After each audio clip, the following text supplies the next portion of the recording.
Okay, up. We're back. Oh, yeah. And my fucking mic volume is exactly how it was last time. Oh, really? Yeah, this is very good. Like, very good. All right, well, that's good. I didn't, Last time I could hear myself. I don't like hearing myself too loud. I start tweaking. I do like it just because it's like a crispier audio sound. Yeah. What's up, everybody? Lots of golf videos going on over here. Been a little while since the podcast, but hope you're checking out the clips on TikTok, the All Day Everyday Show. Welcome into the All Day Everyday Show with All Day AJ and Manny Ruffin. Instagram, ADED Pod for those clips as well, and our Twitter at ADED Podcast for all the content, short form from these clips. If you are watching this on YouTube, make sure to drop a like, comment, and subscribe. We are doing golf videos on the All Day Golf channel and the main channel for the majority and the rest of this summer. We have a bunch of things to chat about today, doing some blind rankings, and the favorite part, as I'm typing this in, for me personally, is looking at breaking down the Comeback Player of the Year odds and what those specific players need to do to win that award. Just a little ticker there. Joe Burrow and Aaron Rodgers are both tied at plus 200 to win that award. We'll wrap the show up with breaking down the schedule of the NFC East, as yesterday, CeeDee Lamb tweeting back, quote tweeting from Jerry Jones, LOL, with a period of Jerry Jones saying that there's no sense of urgency for getting that deal done. Micah Parsons did retweet that quote tweet from CeeDee Lamb of that LOL. So we'll see see what happens with CeeDee and the Cowboys. I'm surprised a little bit that their best player on offense is not getting a little bit more attention, and there's no urgency to get that deal done. Well, their owner is Jerry Jones.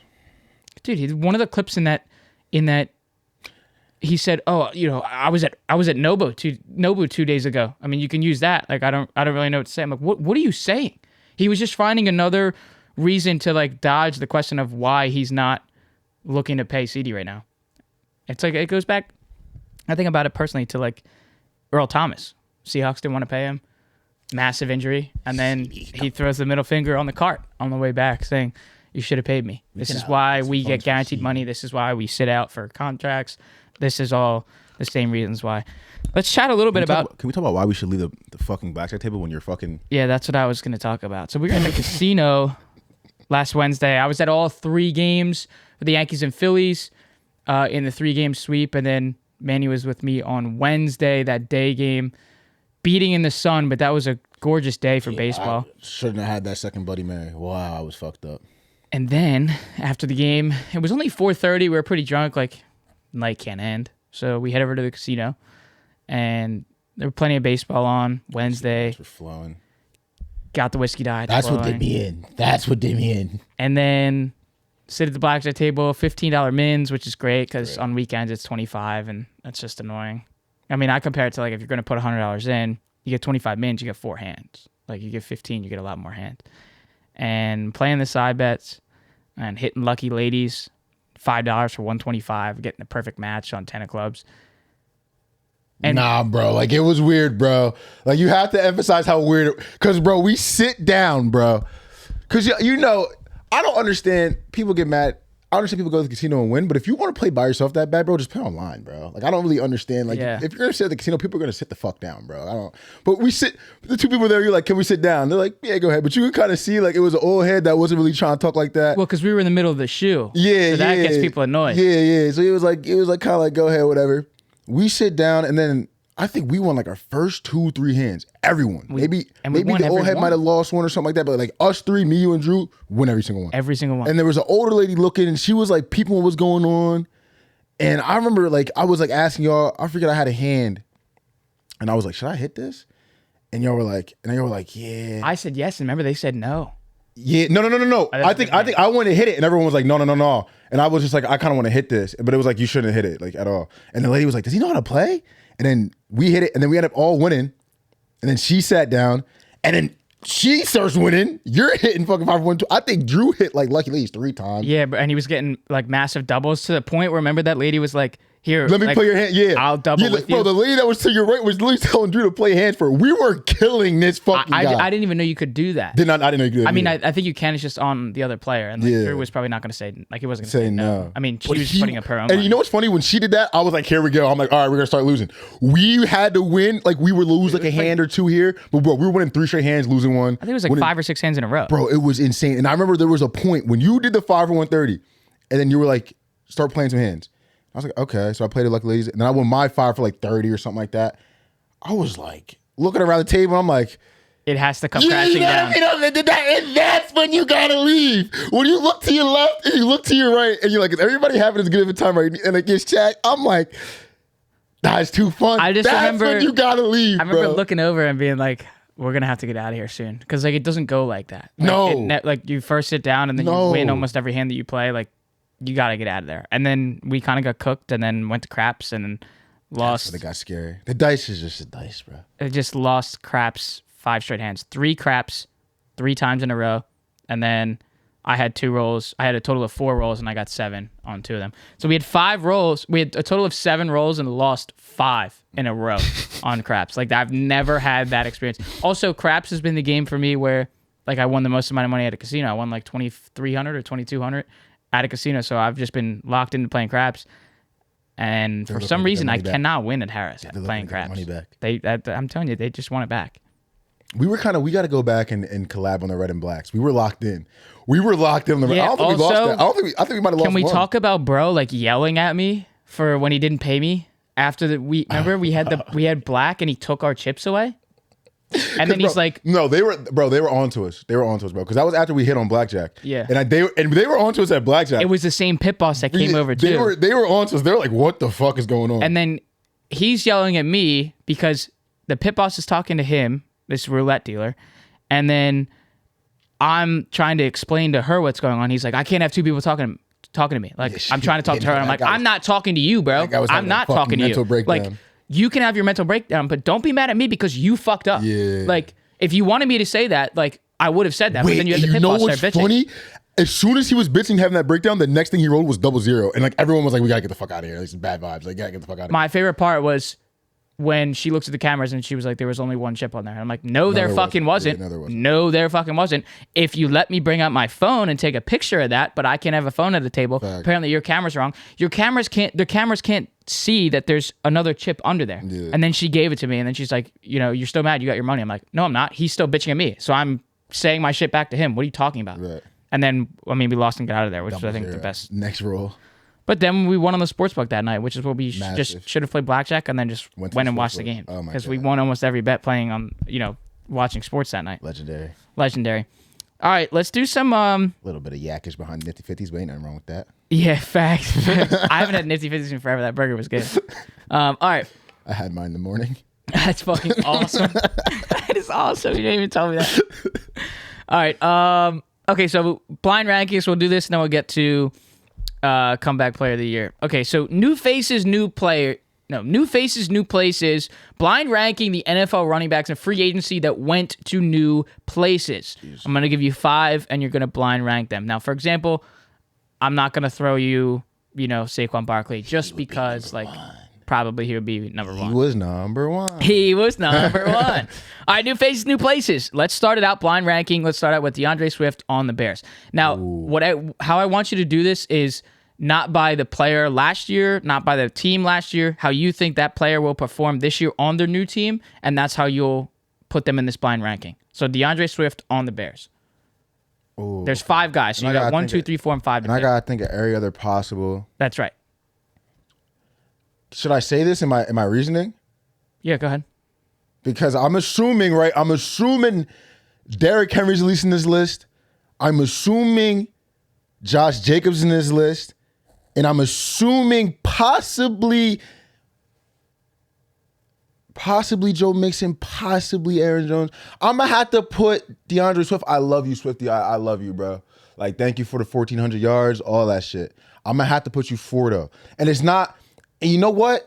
Oh, my God. Because I want to put him 3 because I actually think they're going to lean on Swift a little bit more with Caleb Williams.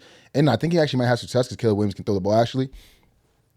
But with the other signs that are happening, I think they might have a little bit more impact on a better team that might show up later in the season more than Swift is. So that for that, I'll put Swift 4. But I think it's like a healthy 4, like not a bad 4 at all, especially with the names I think you have coming next. So I'm gonna put Swift 4. I think he has a good year in Chicago for sure. Okay, let's jump to the Commanders with Austin Eckler. Wow. I'm gonna have to put him 5. And it's no draw. Really? Because I love Austin Eckler. I love Austin. And it might have been because he wasn't being used, I guess, the way he wanted to in the end of LA. But he didn't look that good, bro. He looked a little slower. You know what I mean? Looked like he was getting a little older. So I'm gonna have to put you 5, Austin. But I fuck with you, bro. So I'm hoping this is a little fire under the butt type of thing. Come back to the clip. Some people bookmark this in Commanders community. You know what I mean? Come back to the comments and grill me. I would like that, even as an Eagles fan, because I'm an Austin Eckler fan. But what I saw last year, bro, I ain't like that. I'm gonna have to put you 5, bro. All right, let's move over to Houston. Like you said, let's go Joe Mixon on the Houston Texans. Yeah, so we're going where I thought we were going, and I'm gonna put Joe Mixon 3. I think he's gonna have, like last year with Singletary, we was calling a water bug, jitter bug, because he had a little quick step and all that, and he was getting the job done, tough runner. And I think Joe Mixon just adds that, like we can do like a +3, +4. You know what I'm saying? And I think even with last year with Joe Mixon with the situation in Cincinnati, he wasn't having a great Joe Mixon year, but for them to have a year, I'm pretty sure they were above 500, like just below 500. I think they were still in the conversation with Browning at quarterback. Like, we have to give Joe Mixon a little bit of credit for that. I think he's going to come in and the role he's going to have to play is not going to be, he's getting a little older. With CJ Stroud rushing touchdowns? With CJ Stroud being the guy, having a nice wide receiver core, bringing in Stephon Diggs, I don't think they're going to be asking that much of Joe Mixon besides short yardage and get us our nice force down, gainage. I think he's going to be very critical for them in the playoffs. And that's where you're going to see his value. I'm going to put Joe Mixon 3. All right, and then here's another one that you called as well. Not Aaron Jones. Damn it, I didn't mean to fucking do that. I want to say that for the last. Fuck me, man. All right, fine. Aaron Jones on the Vikings. It's tough. Because I would have put, That's why, I wanted to say that for last. I had a feeling Aaron Jones was going to get left out of this, but I'll put him 2 because I just think Aaron Jones, like, he's not going to be able to, if I knew he wasn't going to be before fucking Josh Jacobs or Joe Mixon, I'd put Joe Mixon above him. But I actually think he'll be fine. People are like gashing the fuck out of JJ McCarthy out of that camp. And obviously, he has Justin Jefferson, but we know with young quarterbacks, if that's the situation, they're going to have to lean on a guy like Aaron Jones. And Aaron Jones already played with young quarterbacks in different quarterback situations, and he was always leaned upon. So I don't think much is going to be different with him. Even when Green Bay, because Green Bay to start the season wasn't that good, but Aaron Jones was a highlight point. Christian Watson was dealing with injuries. Romeo Dobbs was dealing with kind of like little drop issues and shit like that. Jordan Love looked okay. Some people weren't sold on him. We were, but some people weren't. And Aaron Jones was a very steady horse for them all year. So I think even on a lesser team, I think we'll be able to see the offensive firepower between him and Justin Jefferson. I can still put him 2. I would put him 3 if I knew, but I'm fine with 2. I was trying to save him for last because to try to mess you up there, but I just messed up how I was reading down my list. I also think, too, staying in the division, there's a little bit more of a chip on your shoulder. You get to play your former team twice a year. So there's also some possibilities there, and obviously a new roster and an explosive roster with Justin Jefferson just getting his money as well. You know what I'm saying? And then last, we will finish it off with another one that you called as well, Josh Jacobs on the Packers, sticking with the NFC North. So I like Josh Jacobs at 1. Only way I don't put him there is if we have Derrick Henry in the mix or if we have Saquon Barkley, but I think Josh Jacobs this year with the Packers is going to be fucking lethal. Last year, I think he was great. I think he was great every year he wasn't with Oakland. Pretty sure the one year he led the league in rushing. But I think he slid in the perfect role. Like, he's just here to be the younger Aaron Jones. You know what I'm saying? And with Jordan Love taking off the way he is, I think Christian Watson is going to be healthy this year. I think Romeo Dobbs, the way we saw him end last year, is going to be way stronger this year.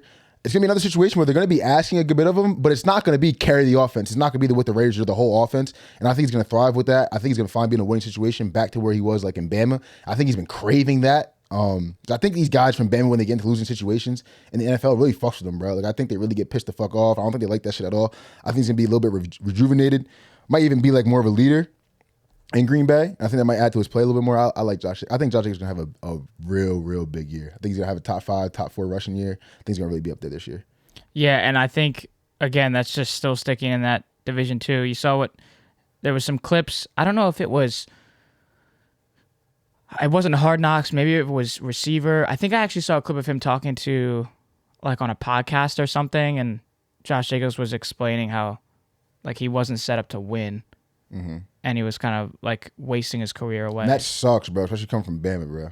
Like, people, like, wonder, like, why Smitty, like, well, I mean, Smitty got paid obviously, but like why he's looking other areas. I'm like, he came here from Bama, bro. Like I'm pretty sure those guys, like they get in a good situation in the league. They know their homies in other places that maybe got drafted early, maybe got in a fucked situation. Like I'm gonna stay. They expect to win. Yeah, I'm gonna stay. And like at least for Josh's sake, it was more like he felt he had to leave versus staying there to try to compete. And I think Devontae Adams is kind of in that same boat. I mean, you can see from that receiver show, bro. He's like, he was mad at some of the throws that he was that getting. Clip was so funny, bro. And he's throwing his helmet because you're just missing him wide open. And the clip that they showed from that was the announcer saying Devontae Adams won't be that open ever again in his career, or not again, but at all in his career. And we're missing those throws.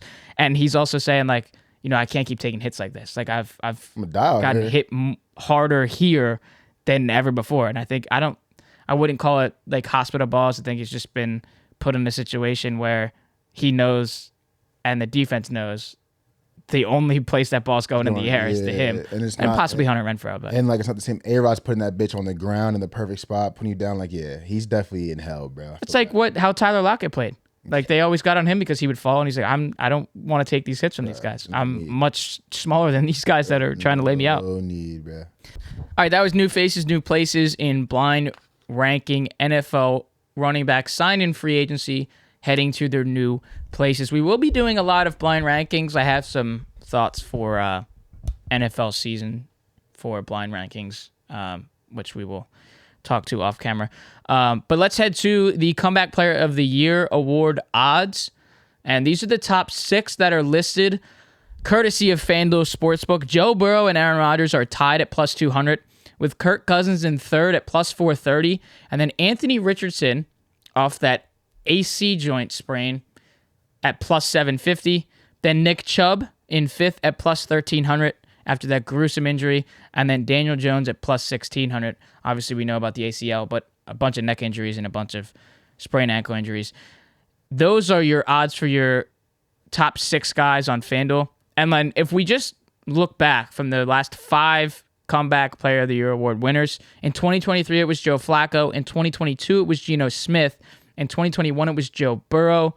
In 2020 was Alex Smith. And then 2019 was Ryan Tannehill. So notice there it's all quarterbacks related there. So you can kind of start to take Nick Chubb off the list there. And what I will say about Nick Chubb is looking back in time of the last time a running back won this award was Garrison Hurst in 2001. He ran for 1,200 yards for the Niners in 2001 after missing back-to-back seasons. So if that's what it took, 23 years ago, 1,200 yards after missing back-to-back years, I don't know if that's going to be enough for Nick Chubb to do with Aaron Rodgers and Joe Burrow both coming back after, especially Aaron Rodgers, season ending after not even a full game in week 1.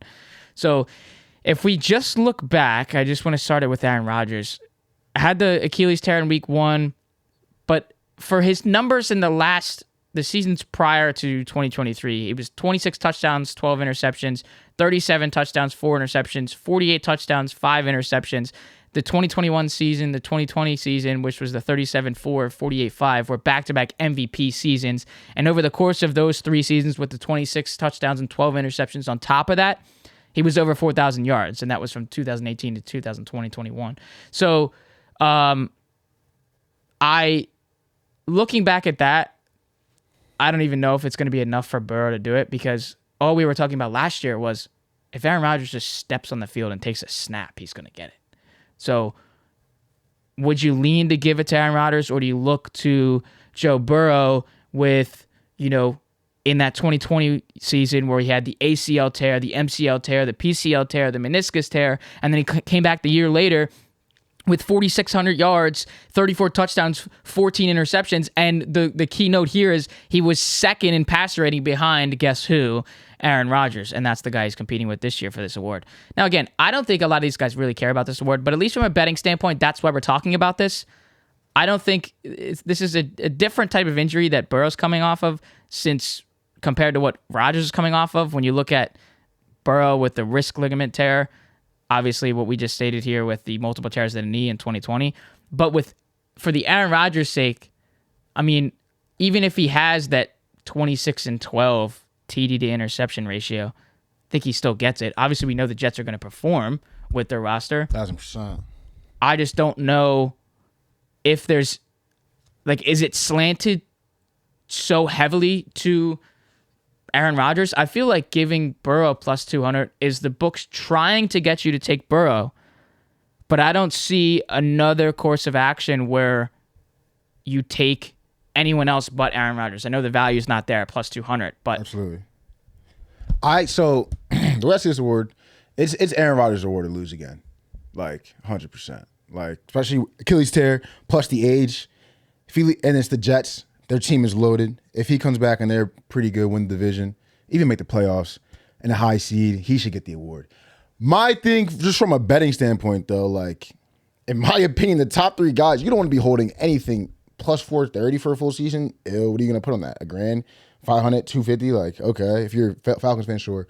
Plus 200, like you gotta throw a Bo Wagner bet on that bitch to wait 18 weeks for that. You know what I mean? So from a pure betting standpoint, I would only look at the bottom 3 guys. And to be honest, I think you could make a case for any 3 of them. But I honestly think this is Aaron Rodgers' award to lose. Joe Burrow already winning it once off his injury. I mean, it was fucking terrible. Completely deserved. This one with the wrist, understandable. I think he would have to have an unbelievable year, MVP type of year. But if they're going to give him MVP, I don't think they're going to come back. I mean, I don't know if you can get both. I don't know if you can. Yeah, you know what I mean type of thing. I think it's Aaron Rodgers' award to lose. A bet I do like, and like you said, you take Nick Chubb off it, but I think Nick Chubb's a fucking great bet. Like I think for plus 1,300, the value you could get, plus the team, plus what they're asking him to do. Deshaun Watson didn't look the best last year. I do think Deshaun Watson will look better, but I also don't think they're going to want to be like an all-star Texans Deshaun Watson. You know what I mean? Especially with Nick Chubb coming back. Nick Chubb in 2022, the year before he fucked up his knee for the second time, was 1,500 yards. Year before that, I'm pretty sure it was 1,300. Year before that, he was like high 1,200. So I think if he can come back, Browns, I think they're going to be good, competitive in the North. I think they'll make the playoffs again. I think if he can lead them to a division win or a good playoff seed, 13, 14, 1,500 yards rushing, I think that's a great bet. I think Richardson's a great bet as well.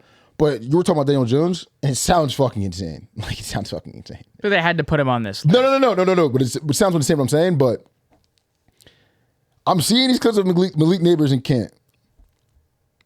If him and Malik Neighbors can have a special season, they're not going to win the East.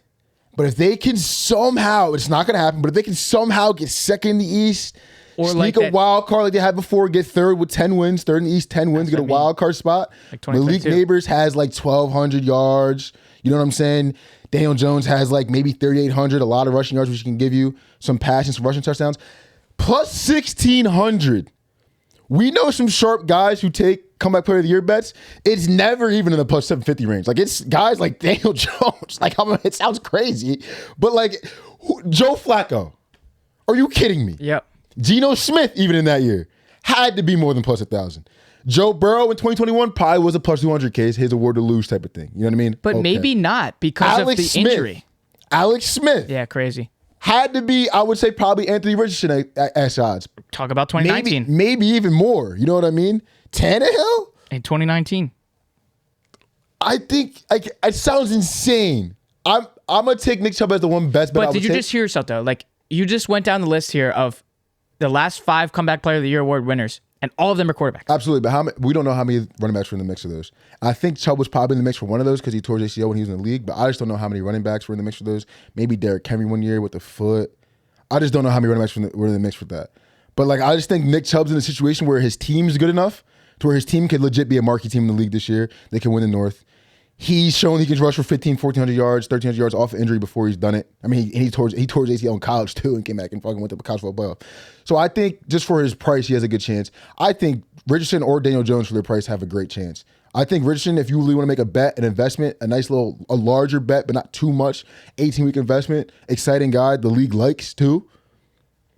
Plus 750 is not bad at all. I probably would place my money on Nick. I'd probably put like $20 on Nick Chubb to win like 260 or something. To the Daniel Jones point, obviously, we're seeing the amazing playmaking ability out of Neighbors, but I don't think what's being talked about enough is the balls that Daniel Jones is throwing to him. Good balls. Are very well. Now, some of them are a little bit behind him. Looks good. But he's able to, like, some of them, and there's been throws to the left corner of the end zone, throws to the right corner of the end zone, and it's only where Neighbors can get up and get it. That DB that's on him, he doesn't have a shot to get the ball, which normally, as a Giants fan or just a football watcher watching Daniel Jones, especially after this big contract, those are normally underthrown balls that are picked off at the 1 yard line. We fall down and we get in, touchback. So seeing that he has a little bit of chemistry with Neighbors and that the ball placement is a lot better. Again, I know it's training camp. We'll see what happens when it's real time. Absolutely. But I think you talk about value, like to your point about plus 1,000. Standpoint, bro. 1,600 is good. And I will stay on the Neighbors point of offensive rookie of the year. Neighbors was up to plus 1,600. And then after his big, joint practice with the Lions, in those 2 days, let's just talk about that. In those 2 days, there were 18 balls thrown to him from Daniel Jones. He caught 17 of them. Like, he, after that, went from plus 1,600 to plus 1,300.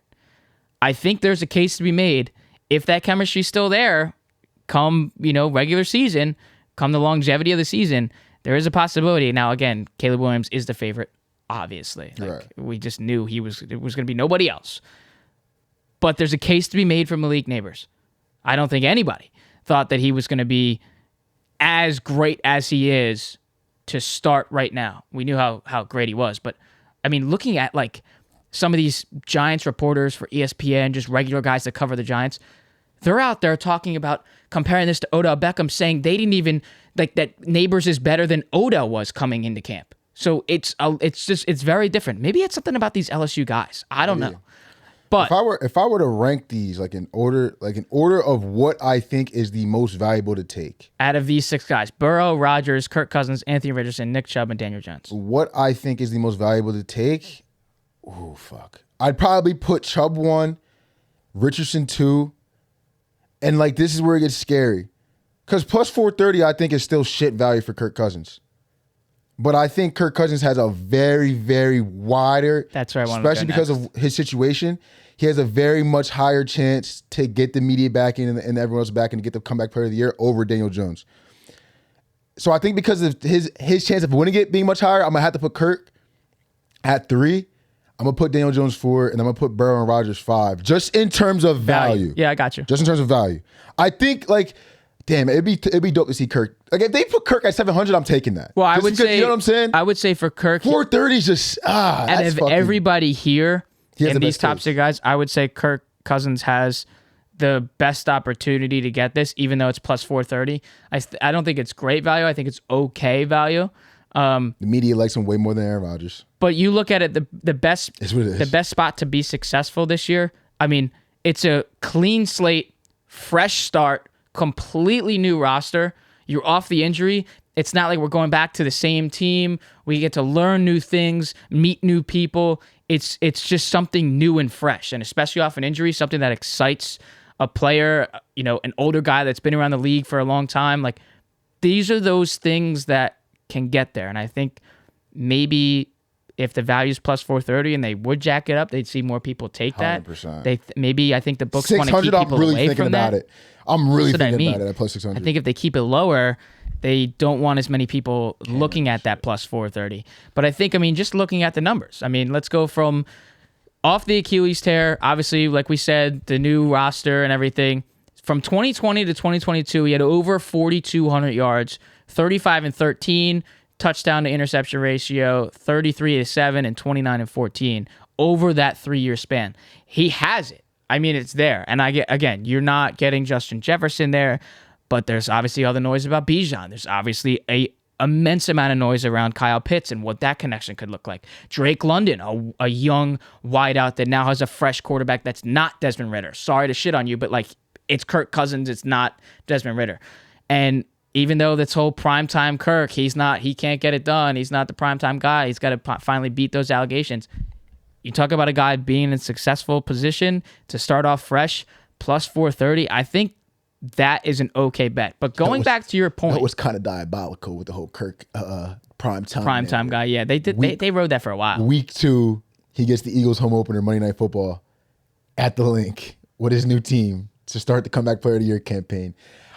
If he walks away with a W right there, watch those odds drop. Yeah, and I was going to say, because that is the perfect opportunity for him to flip the script. We be coming back from Brazil. I think we be coming off a big dub from the Green Bay Packers. I think we come out there, that game hot. I think we can deal with the travel. But then you come back home. Home opener, though. What I will tell you. Nick Foles' retirement. Like, that game is going to be so can cinema. Can I just give you some time here? The home opener is announced yesterday, August 8th. Nick Foles is retiring. The home opener, September 8th, week 2 after the Brazil game against the Packers. Nick Foles will be there to retire as an Eagle. Just want to give you some time to give some credit to Nick Foles on the Super Bowl. That was kind of strategic too, to give us some juice. But nah, shout out to Nick Foles, bro. I mean, when I saw it, I saw it yesterday, and I was like, damn, 2017 is gone.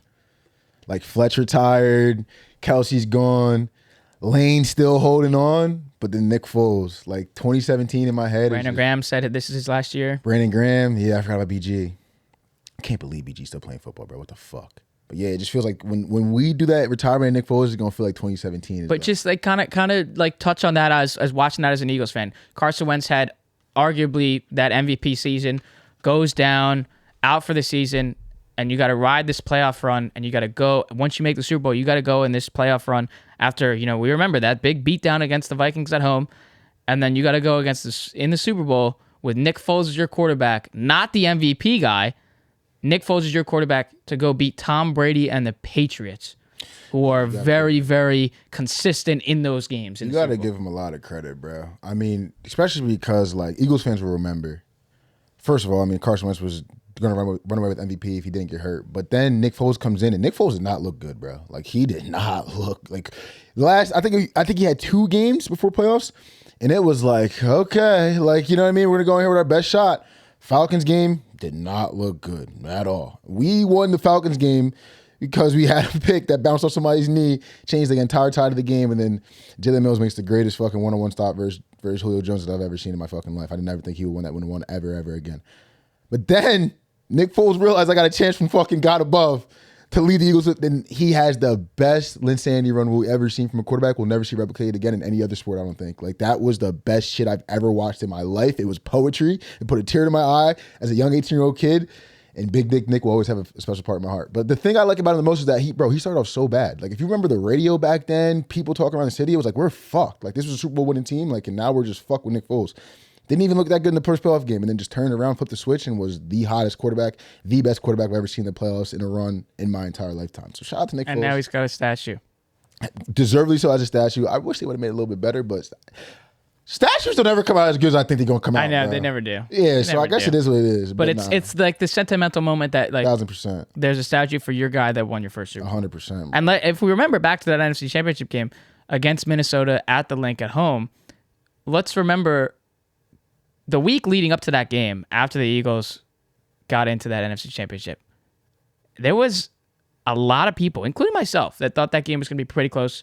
Vikings could take it away. There's a lot of guys in the media talking about that.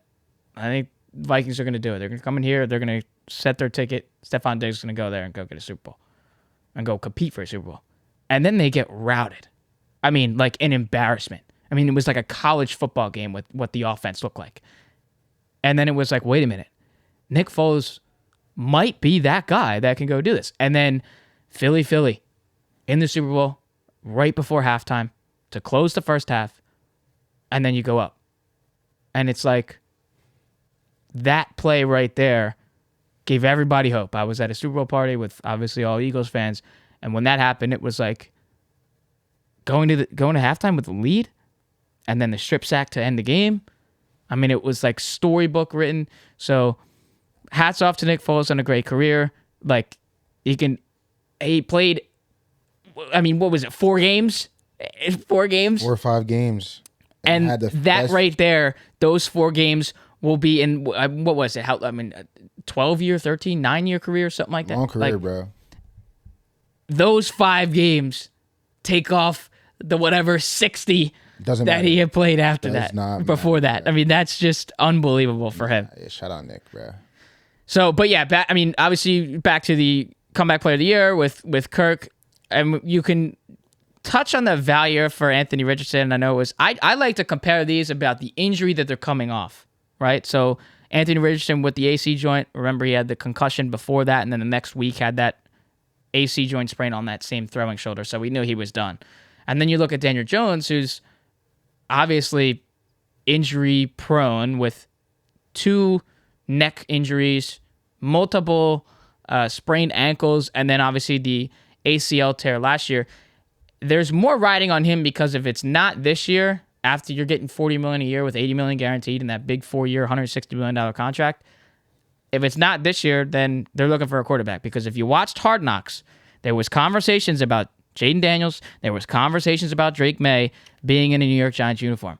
So we could be having that conversation this upcoming offseason about Daniel Jones no longer being a starter for the New York Giants and no longer being a starter for any NFL football team. So that's kind of where I stand with Daniel Jones. But hey, you got your guy, you got neighbors, and let's see what happens. You got to play with a tough division now against a Super Bowl contending team with the Eagles and 2 of them. Dallas trying to figure out what they can do with CD, and Washington has some new exciting offensive weapons now. Like it's going to be a lot harder for this team. And you can also put a little bit of pressure, take it off of Daniel Jones, but you could put it onto Brian Dable. I mean, if this is an unsuccessful season again, I think his buddy from Buffalo, Joe Shane's going to have a hard, long talk with him about saying, hey, I think you're done. So I'm not saying that because I like him, but that's where I stand with the Giants. Let's go to the schedule breakdowns for the NFC East. We're going to start with my New York Giants. I just want to preface this a little bit here. I am a biased New York Giants fan, but I'm going to be as realistic as I possibly can be for this upcoming season in this schedule breakdown. Let's start it off with week number 1, home against the Minnesota Vikings at MetLife. And the new, if you guys don't know this, the new logo at the 50-yard line is no longer the NY. It's actually the Giants helmet. Pretty cool stuff. Because remember, if you don't remember from before last year, just had the NFL logo because they were sharing the stadium. Cool note there for Giants fans. Okay, week 1, Sunday, September 8th, home against the Vikings. I want to give the Giants the W here. Yeah. Start off with a win at home. Yeah. I want to give them the W. 1-0. And then you go in Washington for week 2. They always split here. So can I give them this one? They play better against the Commanders in Washington. Can I give them that one? Or do you want to give them the one at back at home later in the year? They have to get one of these.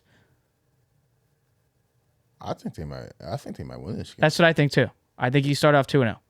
And then in week 3, you go into Cleveland, and that's where the first L is going to come. I mean, they lose. Probably bad. Yeah. Defense is, that O-line is, even though they did some work to the O-line, Browns were the best defense in the league last year. Denzel Worthy neighbors might get bad. Yeah. So we'll give them that 2-1 after 3 weeks. Then Thursday night, prime time in week 4, home against the Dallas Cowboys. Last year, Dallas came in and routed them in their own building on Monday night when it was a whiteout. So prime time Thursday night on Prime Video. That's going to be an L. 2-2. Week 5 in Seattle against the Seahawks. I don't like that either. I like it. I want that one. I don't like that. I want that one. I want them. 12. I want them 3-2. I want them 3-2 after 5. That's what I want.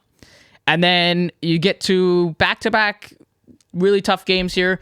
You go home against the Cincinnati Bengals, and that's a Sunday night primetime game at 8:20 against the Bengals in week 6. You got to give the L there, 3-3. Yeah. And then right after that, your first divisional matchup against the Eagles, still at home, but 2 back-to-back tough home games. This one in week 7 is against the Philadelphia Eagles. Saquon's return to MetLife, and if you guys remember that bet, it's Saquon Barkley, his special on FanDuel, Saquon Barkley for 4 touchdowns against the Giants in those 2 games this year. This is going to be another L, so we go to 3-4. Then you go Monday night in week 8 against the Pittsburgh Steelers in Pittsburgh. Chalk it, bro. Chalk it? Yeah, chalk it. Okay, Monday night. All right, 3-5. They did y'all dirty. 3-5 after 8 weeks. We go to week 9. Let's get back on track. Home against the Washington Commanders. So that would be a season sweep. let's get back on track. That would get a season sweep. You're now 4. This might get spooky because I feel like maybe Jaden Daniels might be getting his bearings by now, but I'll give y'all that. 4-5. Yeah. You get the season sweep against the Washington Commanders. I'll give y'all that. Then in week 10, you're 4-5. You're hosting the dog shit rebuilding we are in London. Carolina This Panthers looks like a London game. they're the home team, but they are in London. Like a London game. Week 10 in London against the Carolina Panthers as the home team. Travel's tough, but let's remember the last time the Giants were in London, they did beat the Packers in a game that they should have lost. Great game. Saquon balled out. Daniel Jones had a great game. That was that 2022. I'm fine with giving them we don't know what the Panthers are going to give us this year. I'm fine with giving them that. Fine with that. So 5-5 after 10 weeks, and then we hit the bye in week 11. I think it gets bad. Then you host back home in New York in MetLife, hosting the Tampa Bay Buccaneers and Baker Mayfield. Just aware of a big signing. So before, I see 4 games you guys have to win to end this year. I just don't know if you guys are going to do it. And I'm going to start this one off with the L. But this is going to be a game off a bye week. Like, if you were to give you guys a W here because of how big this game's going to be for playoffs, probably wild card, I wouldn't be mad at you. Because this is, you guys are going to see this Tampa Bay game. We got to get this one. New Orleans, Atlanta, and Indy are going to be 4, especially when it comes to playoffs. You guys are going to be like, we got to get these. I'm going to give all the L, but I wouldn't be mad if you said we win that. Because Tampa Bay's tough. Tampa Bay's tough. I'm going to give the L there, so 5-6 after 12 weeks. We head to week 13, Thursday. This is Thanksgiving game. This is Thanksgiving. Thanksgiving game. Yeah, sorry. In Dallas. Fucked up. Giants. But I think it's going to be like a +9. We cover the spread. +7.5. We cover the spread. Right, but they don't win against Dallas on Thanksgiving. Maybe a PI they just don't. Call, maybe a little. They just don't win. Yeah, we know how that goes. 5-7, heading to week 14 in December now. First week of December, hosting the New Orleans Saints. At home is massive. I'll give y'all this one. I think it's going to be a must win for both teams. So now 6-7. But I think you guys get that one. Yeah. 6-7. And then the next week, in week 15, you're 6-7. You're hosting the Baltimore Ravens. Shame. 6-8. Simple. Then you go to Atlanta in week 16. This is a swing. It's going to be a really swing game because you don't know. Game. If Kirk's not performing, maybe this is a Michael Penix game. Hurt? Maybe this is a Michael Penix game. I don't know what I want to do here. I'm gonna give it to Atlanta because it's in Atlanta and it's gonna be big. 6-9. You guys are playing the South at this point too, and all these South games are gonna be so hard because I feel like all these 3 teams you guys are playing in the South is gonna be their Super Bowl as much as y'all's because we know how the South gets every single year. It being in Mercedes-Benz in the Dome in December, tough for me to give out that W. I'm gonna have to give out the L here. It hurts. But I'm gonna have to give out the L. 6-9, and then you host. And that's probably gonna be the dagger. Yep. And then because that's a game that they for wild card spots, right? Damn. So you're 6-9, and then you host the Indianapolis Colts. I want the win here. Yeah, I do. I win that game. 7-9, and then what's crazy? I think I win that game. Call me crazy. I think I win the last week of the season in Philadelphia. Yeah, I think I win. This game doesn't matter. Yeah, exactly. For the Eagles at all. Hopefully not, but depending on what Dallas is doing. Oh man. I'm going to go. I low-key think Dallas is going to be good this year, bro. So I almost want to say this game's going to matter. I'm going to say it doesn't matter. I don't want to predict it's going to matter. I'm going to say that it doesn't matter. Like last year. Remember last week of the season, they played the Eagles at MetLife. This time it's in the link. Yeah. But it didn't matter for the Eagles, even though Hurts still played. A lot of guys were sitting. It didn't matter. The Giants won that one. So that would put them at 7-9 on the year. It sounds about right. Or 7-10? 7-10. 7-10 on the year. Which I think a lot of people would be like 7 wins is too much. But arguably you could say, Eagles win that one and it's 6-11, which is what I think most people are on that track. Between 4 and 6 wins is where they are. I'm giving that week 18 game against the Eagles in Philly because Saquon Barkley's not going to be playing. Jalen Hurts is not going to be playing. A.J. Brown is not going to be playing. Devontae Smith is not going to be playing. They might let Saquon spin, but that might be it. Right. They might let Saquon get off, but that's about it. So I'll give. I think that's okay. 7-10. I'll go 6, but yeah, 6 or 7 wins is where we are with the New York Giants. Okay. It's depressing, but yeah, but it's better than I thought it could be. And you could arguably that they could get that week 2. Bro, you give them way more. You could argue that they could get maybe squeak a crazy one against Pittsburgh in Pittsburgh. Yeah, 100%. All right, let's go to... I think there's a couple games, that's a setup. Monday Night Football versus the Yens. Yeah. What the fuck? All right, now to the Dallas Cowboys. as we break down the NFC East schedule this season. Week 1. Oh no. Oh God. Oh fuck. Let's start it off. Week 1 in Cleveland for the Dallas Cowboys. In Cleveland. Fuck. Can we give them the L? Oh my fuck. Can we do that? This is not easy. This is fucked. I'm sorry, Dallas faithful. This is not good. Can we do that? Week 1 L. 0-1. I'm gonna give him the W. Okay, 1-0. Yeah. Home against the Saints in week 2. 425. They're home. Give me that. 2-0. Give me that. 2-0. Against the Saints, bro. Come on. At home. No, I'm still looking at the fucking week 1 game. I'll give him Give him that. Give him that. Okay. 2-0. Week 3. I'm not sold on that week 1 game, but okay. Week 3, home against Baltimore. Lost. Let's go 2-1. Lost. We gave him the win here in week 4 against the Giants. 3-1. In Pittsburgh, week 5. Yo. Come on, bro. They were winning that game. Remember what I said about Pittsburgh? They play up the competition. Like, notoriously. It is a primetime game, too. It's in Pittsburgh. I feel like they're like giving Pittsburgh. They're getting Pittsburgh hope, but they're not winning that game. It's 4-1. It's 4-1. Go ahead, bro. I just know I'm gonna be probably hammering Pittsburgh that game. Home against Detroit after That's that. a loss. 4-2. Then you hit the bye in week 7, and you go in San Francisco. That's a loss. 4-3. In Atlanta, week 9. That's potentially a loss, but like they either lose, they don't win that Atlanta game and this Pittsburgh game, I think. But if we can give it to them. But just from my standpoint, I think in good Dallas Cowboys fashion, one of those games has to go, and we start questioning motherfuckers on the team. Just in classic fashion. I'm gonna go 5-3. They beat Atlanta there. That's fine. And then they go home against Philadelphia, week 10. They're 5-3 right now. Scroll down. Interesting. So that game, we win that game. 6-3 or 5-4. Yeah, Home against Houston on Monday Night Football. they win that game. 6-4. In Washington, week 12. They win that game. 7-4. Home against the Giants on Thanksgiving. 8-4. They win that game. Monday Night Football, week 14. Home against the Cincinnati Bengals. They win that game. 9-4. And I think that's going to be, because the only reason why I'm saying it so convincingly is because I think the Eagles are going to be around the same 3-loss, 4-loss mark, and that's going to be a massive game. They win that game. All right, 9-4. Now you're going to Carolina. Win. 10-4. Week 16, home against Tampa Bay. Win. 11-4. In Philly, week 17. And I think, like, this is so, like... This game is going to matter. They're, like, setting it up, though. Like, there's been so many times that's Dallas... going to be for the... That could be for the division. So many times Dallas has come to Philly at the end of the season for the division, and it always goes bad. That could be for the division right now. And I think it's going to get bad, and I think we probably win that game at, like, 14. So 11-5. Yeah. And then your last game of the season... 12-5. Home against Washington, 12-5 for the Dallas Cowboys. Lose the division probably by 1 or 2.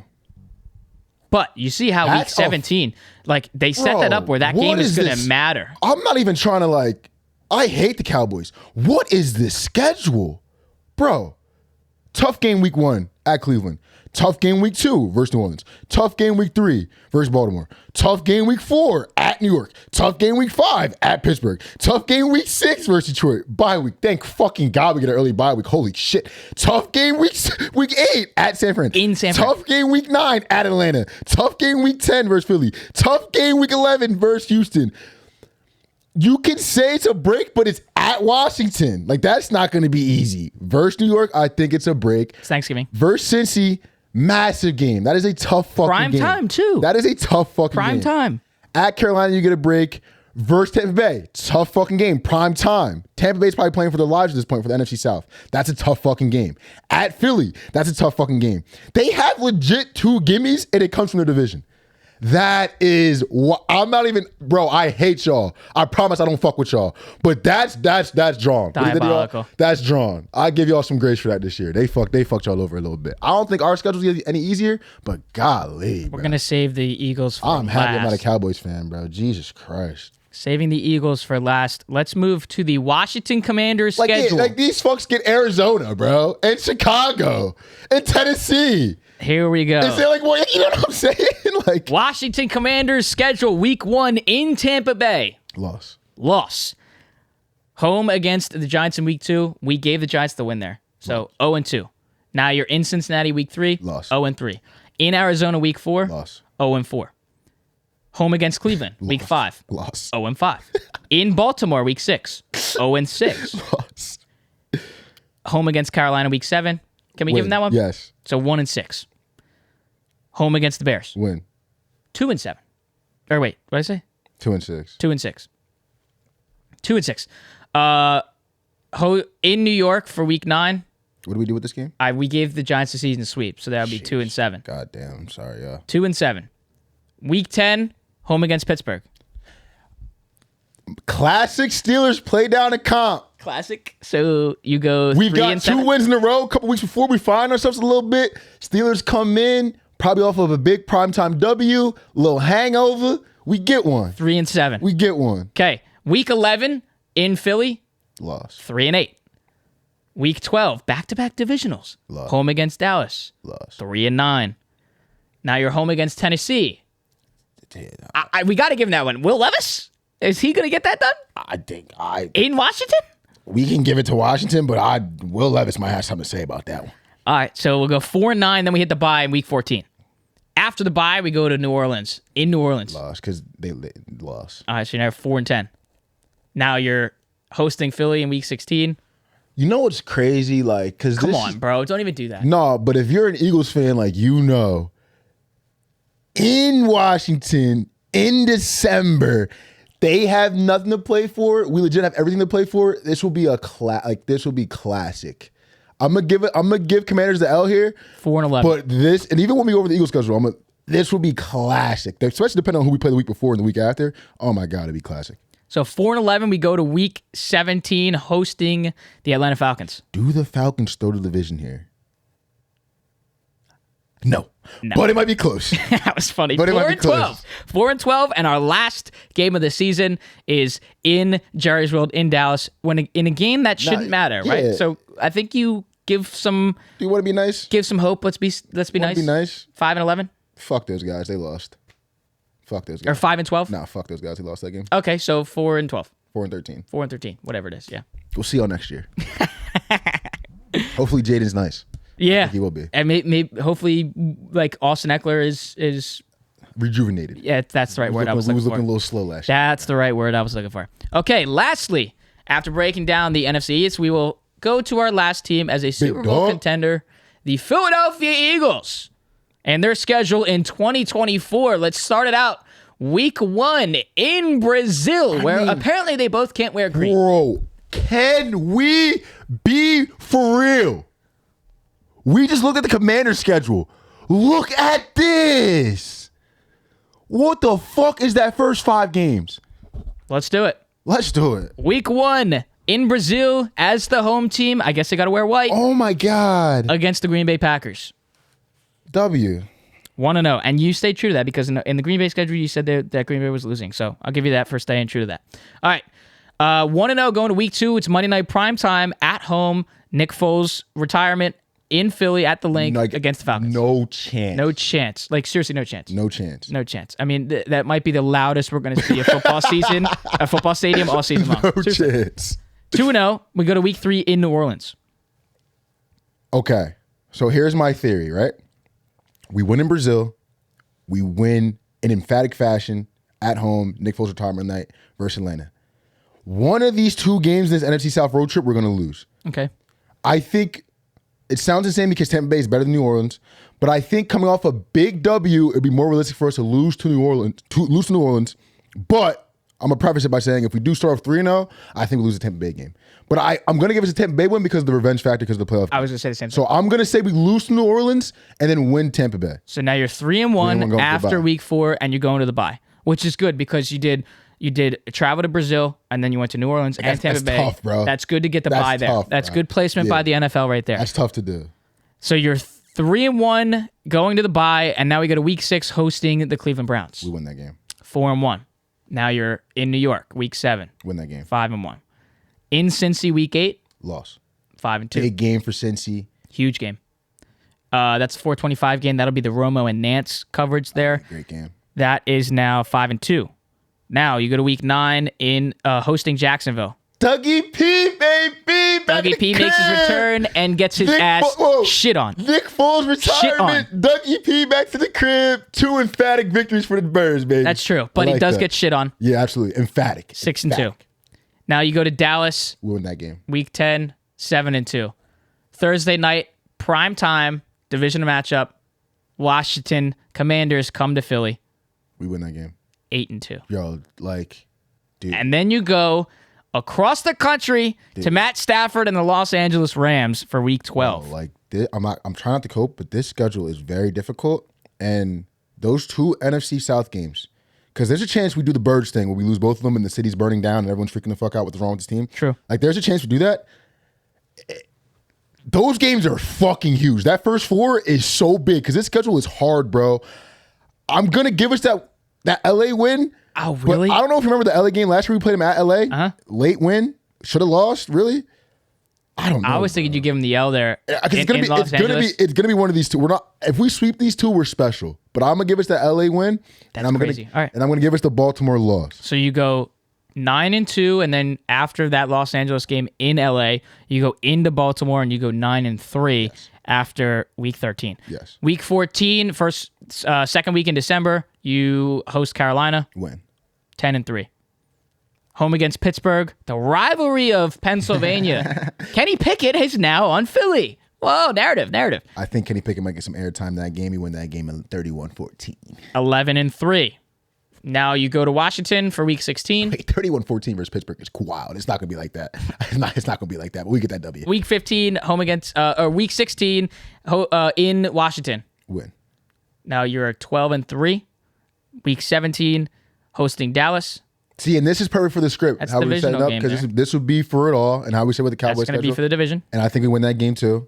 So you go 13-3, and then the last game, hosting the New York Giants in a game that doesn't matter. I think you shouldn't give a fuck off the Dallas win. I think you give them the L there. Yeah, and you go 13. Saquon Barkley still gets 2 touchdowns. 13-4. Dude, like, I'm serious, man. This could really go 2 ways. So let's talk about after we went through Dallas and we went through Philly. We just did 13 wins for the Eagles. I believe we did 13 for Dallas as well. Not 12, though. 12. 12. Yeah. Okay, so the question is, what's the number to win this division between? 13. Is it 12 or 13? 13. But I honestly think it could be 12 because looking at the Dallas schedule and the Eagles schedule, I mean, we're obviously looking at every single one of these games like everyone's perfectly healthy. You know what I mean? If the Eagles start off 11-0 again, like we're predicting there's no collapses at the end of the season. Like football is going to football.